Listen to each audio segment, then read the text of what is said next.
اولم یرالذین کفروا ان السماوات والارض، کیا کافروں نے یہ نہیں دیکھا؟ لفظی ترجمہ تو یہ بنے گا،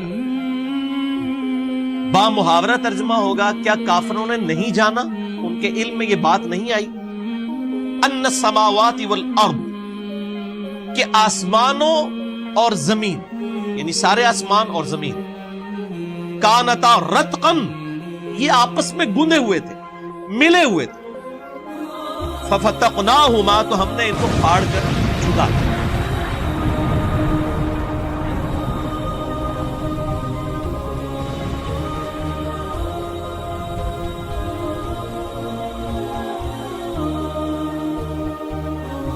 وَجَعَلْنَا مِنَ الْمَاءِ كُلَّ شَيْءٍ حَيٍّ، اور ہم نے ہر زندہ چیز کو پانی سے پیدا کیا۔ افلا یؤمنون، کیا اب بھی ایمان نہ لاؤ گے؟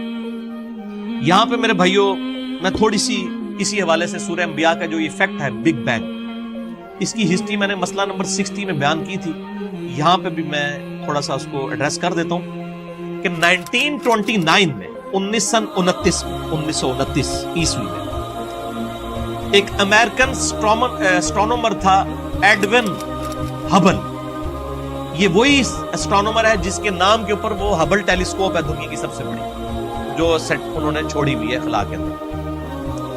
1929 میں اس نے ٹیلیسکوپ کے ذریعے چیز آبزرو کی کہ کائنات میں جتنے بھی سیارے اور ستارے نظر آ رہے ہیں نا، یہ ایک دوسرے سے دور جا رہے ہیں، اور فزیکلی اس کا جب اسپیکٹرم ڈرا کیا گیا وہ گریجولی ریڈ کی طرف شفٹ ہو رہا تھا۔ اور یہ فزکس کا قانون ہے کہ اگر کسی موونگ آبجیکٹ، یعنی ادھر سے اگر ایک آبجیکٹ موو کر کے مجھ سے دور کی طرف جائے نا اور اس کا اسپیکٹرم ڈرا کیا جائے تو وہ ریڈ کی طرف شفٹ ہوتا ہے، جتنا دور جائے گا اتنا ریڈ کلر واضح ہوگا۔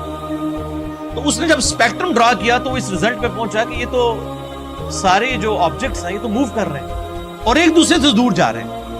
تو اس نے کہا کہ اگر یہ ایک دوسرے سے دور جا رہے ہیں تو یقیناً کوئی ایک وقت ایسا ہوگا کہ یہ سارے آبجیکٹس ایک ہی جگہ پر جمع ہوں گے۔ جیسے میں اپنے ہاتھ میں اگر 50-60 بنٹے پکڑ لوں شیشے کے بالز ایک جگہ اور میں ان کو یوں بکھیروں، ایک دوسرے سے دور جائیں گے نا، وہ ایک کامن پوائنٹ سے سٹارٹ ہو۔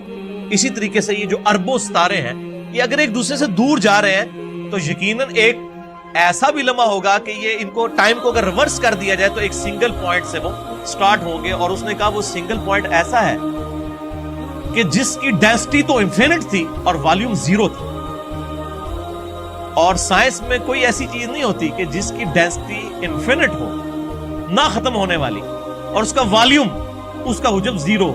اس کا مطلب کیا ہے کہ عدم محض سے وجود بخشا گیا چیزوں کو، چیزیں موجود نہیں تھی اچانک پیدا ہو گئی، کریشن ایکس نہیں لو، کائنات کسی ول آف گاڈ کی وجہ سے پروڈیوس ہوئی ہے، عدم محض سے وجود بخشا گیا۔ اور اس بڑے دھماکے کو انہوں نے کہا کہ یہ بگ بینگ۔ اب بگ بینگ پہ میں نے مسئلہ نمبر 60 میں ڈیٹیل سے گفتگو کی، میں آج اس ڈیٹیل میں نہیں جاؤں گا ورنہ میری یہ گفتگو لمیٹڈ ٹائم میں کور نہیں ہوگی۔ اچھا، جب اس نے یہ بات کی تو پھر یہ عوام کے سامنے آیا۔ پھر آئنسٹائن نے تو آلریڈی میتھمیٹیکلی یہ چیز پروف کر دی تھی، ایکسپینڈنگ یونیورس، کہ کائنات پھیل رہی ہے۔ جب یہ دو حقائق سامنے آئے، فزیکلی آبزرویشن بھی اور میتھمیٹیکلی، تو پھر لوگ اس تلاش میں شروع ہو گئے اگلے سٹیپ کے لیے کہ اگر وہ بگ بینگ ہوا تھا تو اس دھماکے کی باریک سی نوائز اور ریڈیشنز آج بھی موجود ہونی چاہیے۔ جیسے کہیں پہ بم پھٹے تو وہاں پہ دھواں اڑتا ہے اور ریڈیشنز اور شاک ویوز پروڈیوس ہوتی ہیں، اور کائنات کا اتنا بڑا دھماکہ ہے تو چاہے وہ اربوں سال پہلے ہوئے، آج تک شاک ویوز کوئی لمیٹڈ فارم میں تو موجود ہوں گی۔ تو یہ دو سائنٹسٹ تھے، ان کا نام تھا، ایک کا نام تھا اے پینزیاز اور دوسرا تھا ڈبلیو ولسن۔ انہوں نے 1965 میں وہ cosmic microwave background radiations دریافت کر لی، ان کو کہتے ہیں CMBR، cosmic microwave background radiation, جو بگ بینگ کی وجہ سے پروڈیوس ہوئی۔ 1978 میں ان دونوں کو نوبیل پرائز دیا گیا اس کے اوپر، کیا فزیکلی آپ نے پروف کر دی یہ چیز۔ وہ آج تک اس دھماکے کے اثرات موجود ہیں کائنات کے اندر۔ پھر 1989 سے لے کر 1993 تک 4 سالوں کے لیے امریکہ نے ایک اسپیس شٹل ڈسکوری لانچ کی تاکہ فزیکلی خلا کے اندر ان چیزوں کو آبزرو کیا جائے، اور اس کے اوپر $160 ملین لگے۔ آپ جا کے ذرا گوگل پہ لکھیں CMBR، cosmic microwave background radiation, پوری آپ کو ویکیپیڈیا بتا دے گا کہ یہ کیسے کیسے پہلے ہبل نے دیکھا، اس کے بعد یہ ڈیٹیلز آئیں، اور پھر 1989 میں اسپیس شٹل لانچ کی گئی۔ $160 ملین لگا کے امریکہ نے، اور اس چیز کو اسٹیبلش کیا گیا کہ بگ بینگ جو ہے وہ ہوئی تھی۔ اور میں اکثر بولتا ہوں کہ ہر شے میں انسان کو خدا نظر آتا ہے، یہ بھی لٹریچر کا جملہ ہے، یہ نہ کوئی پکڑ لے کے جی خدا تو ہمیں نظر نہیں آ رہا، یہ لٹریچر کا جملہ ہے، یعنی کریٹر اپنی کریشن کی خوبصورتی سے پہچانا جاتا ہے۔ تو سائنٹسٹ نے انسانی تاریخ کی سب سے بڑی دریافت ڈسکوری قرار دیا تھا بگ بینگ تھیوری کے اسٹیبلش ہونے کو۔ بگ بینگ آج کی ڈیٹ میں تھیوری نہیں ہے، یہ ایک سائنٹیفک فیکٹ ہے، اور ان کا ہم نے ہینڈ رائٹنگ آف گاڈ دیکھ لی ہے۔ اس کی وجہ سے میتھمیٹکس کو کہا جاتا ہے نا کہ ہینڈ رائٹنگ آف گاڈ کسی نے دیکھنی ہے، خدا کی ہینڈ رائٹنگ، تو وہ سائنٹسٹ کہتے ہیں وہ میتھمیٹکس ہے۔